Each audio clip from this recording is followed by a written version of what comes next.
misure di contrasto più severe ed efficaci contro i VQPRA, gli accattoni molesti, chi si dedica alla prostituzione e allo spaccio di droga. Sono queste le modifiche più significative approvate al regolamento della Polizia Urbana di Padova, e questo a distanza di 11 anni dall'ultimo aggiornamento. Abbiamo ritenuto necessario adeguarlo a tutte le condizioni, a tutte le situazioni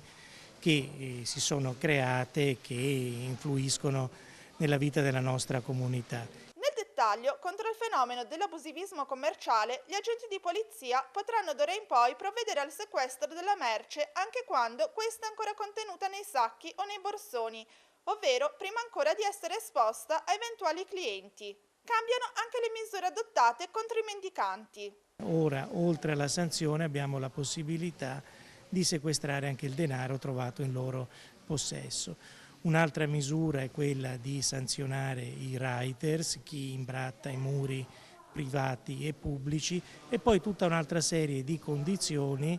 che servono a regolamentare la vita che 10 anni fa, 12 anni fa non erano così presenti e fastidiose come oggi. Non solo di contrasto al degrado sociale, ma anche di tutela dell'ambiente si è parlato nell'incontro odierno della Giunta del Comune di Padova, in cui sono state decise le limitazioni del traffico per il periodo che va dal 4 novembre al 13 dicembre, per poi riprendere dal 7 gennaio all'11 aprile. Quest'anno è stato un anno per noi particolarmente favorevole perché per la prima volta ormai da 15 anni a questa parte la qualità dell'aria delle polveri sottili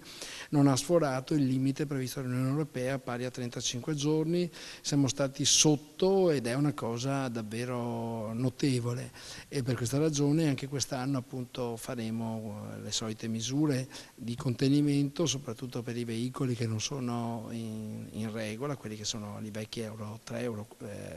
2, Euro 1 e che non potranno circolare in alcune fasce orarie.